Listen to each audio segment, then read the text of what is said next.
আসসালামু আলাইকুম। আশা করি আল্লাহর রহমতে সকলে ভালো আছেন। স্বাগতম জানাচ্ছি মাইক্রো টিভি লার্নিং কম্পিউটার টিউটোরিয়ালের নতুন আরেকটি এপিসোডে। আজকের আলোচনার বিষয় হচ্ছে মাইক্রোসফট অফিস ম্যানেজমেন্ট পার্ট 3 এবং Microsoft axis lesson 1। Microsoft axis একটি ডাটাবেজ ম্যানেজমেন্ট প্রোগ্রাম মাইক্রোসফট কর্পোরেশনের, যেটি বিশ্বে বহুল ব্যবহৃত এবং খুব জনপ্রিয়। যারা বিভিন্ন পেইড বা premium version database management software ব্যবহার করেন, তারা হয়তো জানেন যে একটি ডাটাবেজ ম্যানেজমেন্ট সফটওয়্যারের মূল্য কত। তো মাইক্রোসফট কর্পোরেশনের কিছু সফটওয়্যার আছে যেগুলোর ব্যবহার আমরা যদি জানি, আমরা যদি বুঝি, তাহলে খুব সহজেই আমরা অনেক খরচ আমরা বাঁচিয়ে ফেলতে পারি। অনেক সফটওয়্যার না কিনে আমরা এই সফটওয়্যারগুলো ব্যবহার করতে পারি যদি আমরা এই সফটওয়্যারগুলোর ব্যবহার জানি। মাইক্রোসফট এক্সিস এমন একটি ডাটাবেজ ম্যানেজমেন্ট প্রোগ্রাম যেটিতে আপনি আপনার ডাটাগুলো, আপনার তথ্য উপাত্ত সাজিয়ে আপনার নিজের মনের মতো করে একটি সফটওয়্যার তৈরি করে নিতে পারেন। যে সফটওয়্যারগুলো কিনতে আপনার প্রচুর খরচ হবে, কিন্তু আপনি একদম ফ্রিতে কাজটি করতে পারেন যদি আপনি জানেন। আজকের ক্লাসে আমি মাইক্রোসফট এক্সিসের বেসিক ধারণাটা দেওয়ার চেষ্টা করব ইনশাল্লাহ। চলুন তাহলে আমরা শুরু করি। উইন্ডোজ বাটনে ক্লিক করে মাইক্রোসফট এক্সিস প্রোগ্রামটি সার্চ করে আমরা বের করে এটা ওপেন করে নিব। এরপর দেখতে পাচ্ছেন আপনাদের সামনে মাইক্রোসফট এক্সিস সফটওয়্যারটি ওপেন হয়েছে। যে উইন্ডোটি দেখতে পাচ্ছেন সেখানে শুরুতে বাম দিকে রয়েছে টেমপ্লেটস ক্যাটাগরি, এখানে রয়েছে ফিচারিং, তারপর local templates, from Microsoft office database online, এখানে রয়েছে আপনার বিজনেস, তারপর পার্সোনাল, স্যাম্পল, এডুকেশন। এরপর আমরা ফিচারিংয়ে ক্লিক করব। ফিচারিংয়ে ক্লিক করার পর দেখতে পাচ্ছেন অ্যাসেটস, কন্ট্যাক্টস, ইস্যুস, ইভেন্টস। এখানে আপনার অ্যাসেটসের ডাটাগুলো রাখতে পারেন, আপনার কী কী অ্যাসেটস রয়েছে, আপনার কন্ট্যাক্ট লিস্ট রাখতে পারেন, আপনার কোনো ইভেন্টস থাকলে ইভেন্টসের ডাটাবেস রাখতে পারেন।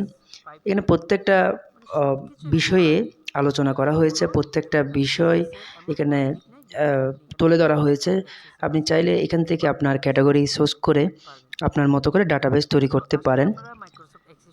তো আমরা কাজ শুরু করার আগে নতুন একটি ব্ল্যাঙ্ক ডাটাবেস নিয়ে কাজ করব, যেখানে আপনার সাজিয়ে গুছিয়ে সব ঠিক করব। তো ব্ল্যাঙ্কে ক্লিক করলাম, এরপর এখানে নাম দিব, আমার প্রতিষ্ঠানের নাম দিই মাইক্রো টিভি লার্নিং। তো লার্নিং লিখে আমি ক্রিয়েটে ক্লিক করব। দেখতে পাচ্ছেন আমাদের সামনে একটি উইন্ডো আসলো। আপনারা বাম পাশে দেখতে পাচ্ছেন অল টেবলস, এখানে দেখতে পাচ্ছেন টেবল। তো এই টেবলে আমরা প্রথমে টেবলে নামকরণ করব, এরপর টেবলে ফিল্ড তৈরি করব। ফিল্ড তৈরি করার পর আমরা ডাটা এন্ট্রি করব। এই জন্য আমরা কিবোর্ড থেকে কন্ট্রোল এস প্রেস করব। আমাদের সামনে সেভ এস একটা অপশন আসবে, এখানে আমরা টেবলের নামকরণ করব। তো আমরা লিখব স্টুডেন্টস, এখানে চাইলে আমরা কাস্টমার বা অন্যান্য কিছু লিখতে পারি। তো আমরা লিখব স্টুডেন্টস লিখে ওকে দিব। ওকে দেওয়ার পর দেখতে পাচ্ছেন টেবলের নামটা চেঞ্জ হয়ে গেল, স্টুডেন্টস হয়ে গেল। এরপর আমরা এখানে ফিল্ড তৈরি করব। ফিল্ড তৈরি করার জন্য আমাদেরকে ডিজাইন ভিউতে ক্লিক করতে হবে। এরপর আমরা ফিল্ড তৈরি করে এখানে ডাটা এন্ট্রি করব। এরপর আমরা ভিউতে ক্লিক করব। ভিউতে ক্লিক করার পর ডিজাইন ভিউতে ক্লিক করব। ডিজাইন ভিউতে ক্লিক করার পর আমাদের সামনে একটি নতুন উইন্ডো আসলো। এখানে দেখতে পাচ্ছেন আমরা ফিল্ড নেম আইডি লেখা আছে এবং ডাটা টাইপ লেখা আছে। আমরা এখানে ফিল্ড নেম আইডি রাখব এবং ডাটা টাইপের মধ্যে ওটা নাম্বার থাকবে এবং নেম লিখব। নেম লেখার পর নেমটাকে ডাটা টাইপ হিসেবে টেক্সট রাখব।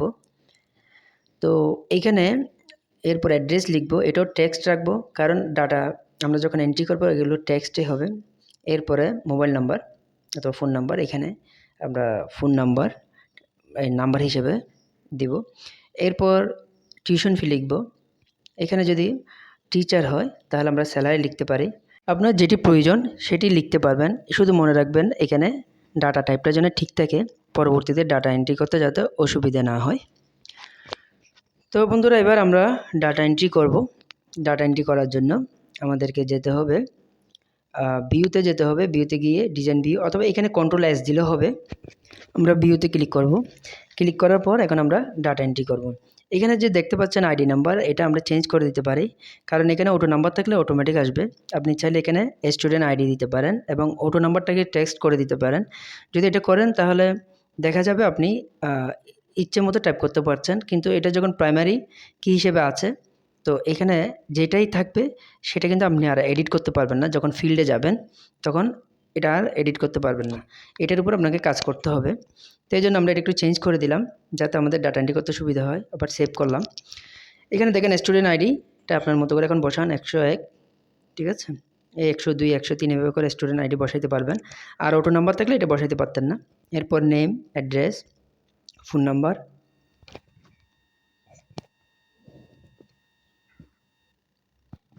Tuition fees,